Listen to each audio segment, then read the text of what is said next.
Politiquement, administrativement, dans cette épreuve terrible. L'Algérie et le Mali. Le département technique du BEA a détaché une équipe conséquente, 6 ingénieurs, qui travaillent à temps plein sur les boîtes noires dès leur prise de possession. Approvisionnement depuis Gossi pour permettre les ravitaillements en eau, en vivres et en carburant. Amis téléspectateurs, voilà, nous sommes au Quai d'Orsay. Voilà, donc moi, je participais au point de presse du ministre des Affaires étrangères, M. Laurent Fabius, avec le général qui coordonne les opérations à Gao. Vous savez, il y a eu une catastrophe où il y a eu 51 Français ont péri dans un accident dramatique. Alors, nous avons assisté à ces points de presse.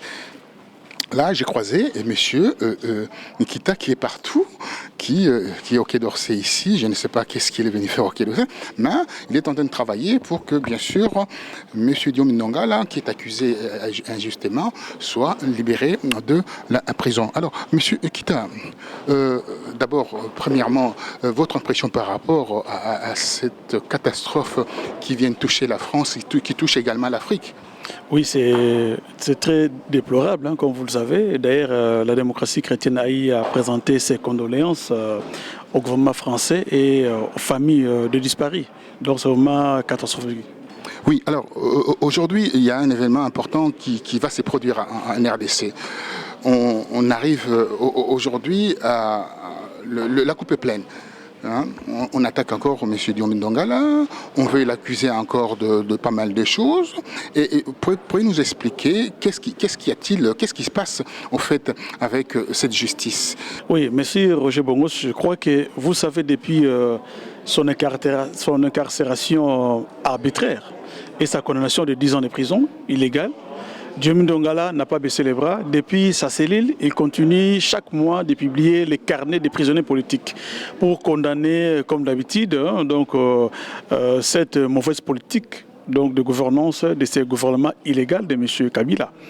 Et sa popularité aussi ne fait qu'augmenter, raison pour laquelle le pouvoir veut vraiment, comme nous ne cessons jamais de le dire, de le tuer à petit feu, raison pour laquelle d'ailleurs vous nous avez vu ici au Quai d'Orsay, c'est dans ce cadre-là pour dire à nos partenaires extérieurs de faire pression pour que M. Diome Ndonga soit libéré.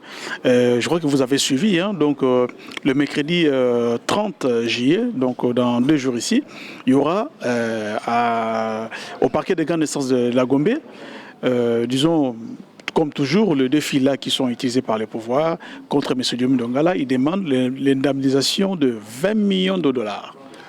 Rien que ça. 20 millions de dollars pour le défi.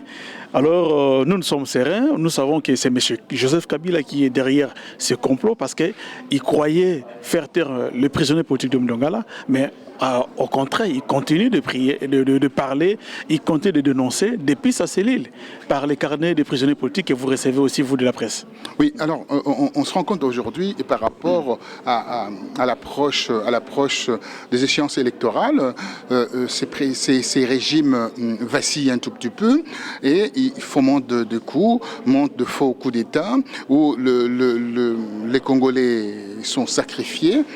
Dernière en date, le 22 juillet, le Congolais a été sacrifié. En 2013, 30 décembre, le Congolais sacrifié avec l'histoire de Mokongobila. Qu'est-ce qu'on peut en tirer par rapport, qu'est-ce qu'on peut avoir comme lecture par rapport à cette affaire? Ça inquiète beaucoup de monde, ça inquiète aussi les gens de la diaspora. Pourquoi la communauté internationale ne bouge-t-elle pas?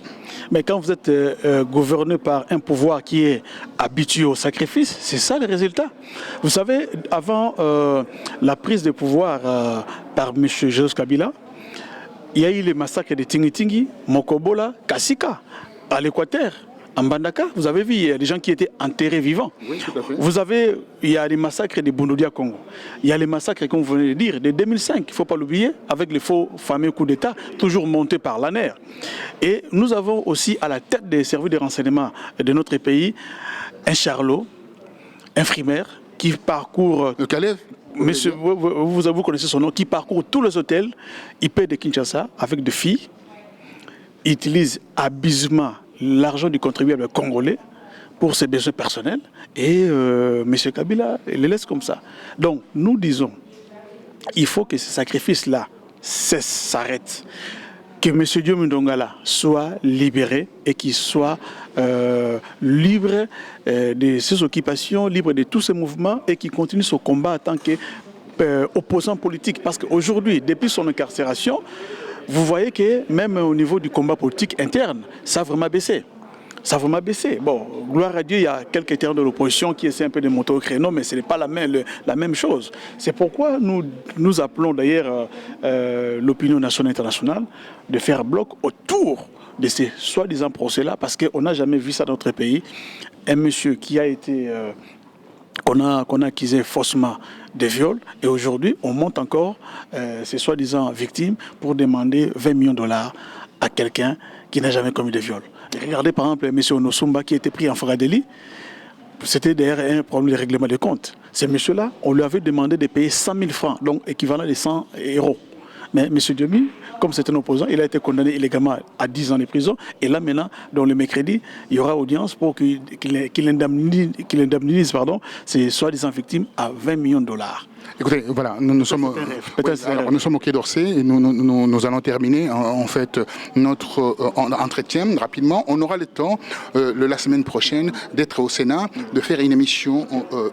Là où nous sommes invités d'ailleurs. Oui, là où nous sommes invités, bien entendu. Enfin, moi je suis accrédité au Sénat, il n'y a pas de problème. Mais là où vous êtes invité. C'est pour dire que la démocratie chrétienne est invitée officiellement au Sénat. Okay. Très bien. Alors voilà, nous allons organiser une belle émission le 7 août prochain, afin que la situation soit clarifiée et les Congolais sachent qu'est-ce qui se passe réellement autour de la Kabylie, autour de ces pouvoirs dictatoriaux, pouvoirs des criminels qui gèrent le RDC par défi. Merci à vous et à très bientôt. Et nous sommes aujourd'hui le 28 juillet 2014 et au Quai d'Orsay. Merci. Merci beaucoup. Merci.